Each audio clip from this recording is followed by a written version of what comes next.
35 বছর পর রাকসু কিন্তু আমাদের প্রাণের দাবি ছিল, শিক্ষার্থীদের অধিকার আদায়ের একটা প্ল্যাটফর্ম ছিল এবং সেই রাকসুকে সামনে রেখে আজ যে ঘোলাটে পরিস্থিতির সৃষ্টি হয়েছে তাতে আগামীকাল শিক্ষকেরা পূর্ণ কর্মবিরতিতে গেছে। তার মাধ্যমে কিন্তু আমাদের যারা স্টুডেন্টরা আছে তারা কিন্তু অনেকেই বাড়িতে চলে যাবে হয়তো আগামীকাল। এরকম পরিস্থিতি দেখে এবং এভাবে যদি হয় আমাদের যে ভোট কাস্টের পরিমাণ সেটা কিন্তু একদমই কমে যাবে এবং এই এমতো অবস্থায় আমাদের রাকসু কিন্তু একটা হুমকির মুখে পড়ে যায়। তাই আমরা প্রশাসনকে অবশ্যই আহ্বান জানাই যে আমরা সাধারণ শিক্ষার্থীদের পক্ষে আমরা সকল কোটার বিরুদ্ধে এবং পোষ্য কোটারও বিরুদ্ধে।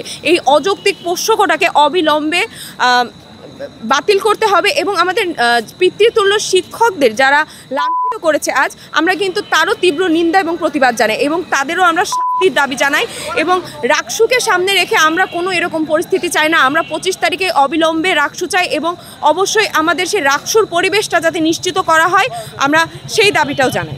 আসলে রাকসু বানচালের চেষ্টা তৃতীয় শক্তি, যদি কারোর মনে হয় যে রাকসু হলে তাদের হয়তো কোনো স্বার্থ সিদ্ধি হবে না, তারা অবশ্যই এখানে চেষ্টা করতে পারে।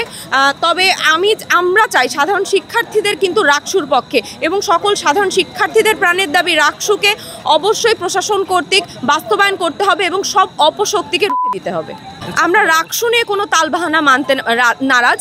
আমরা কিন্তু বারবারই বলেছি অবিলম্বে এই পোষ্যকোটা, অযৌক্তিক পোষ্যকোটা বাতিল করতে হবে এবং কালকে থেকে যে পূর্ণ কর্মদিবস বিরতি দিয়েছে সেটাও আমরা চাই না। আমরা চাই ক্লাস পরীক্ষা সব কিছুই চলমান থাকুক নিয়মিত এবং রাকসুর জন্য এখন যে পরিবেশটা ছিল, নির্বাচনী একটা আমেজ ছিল, সেটিকে আবার ফিরে এনে যেন আমাদেরকে রাকসুকে একটা উপভোগ করার জায়গা করে দেয়। এরকম অযৌক্তিক যেই কথাগুলো যেগুলো মীমাংসিত হয়ে গেছে সেগুলোকে তুলে এনে যেন আর কোনো ধোঁয়াশা সৃষ্টি করা না হয়।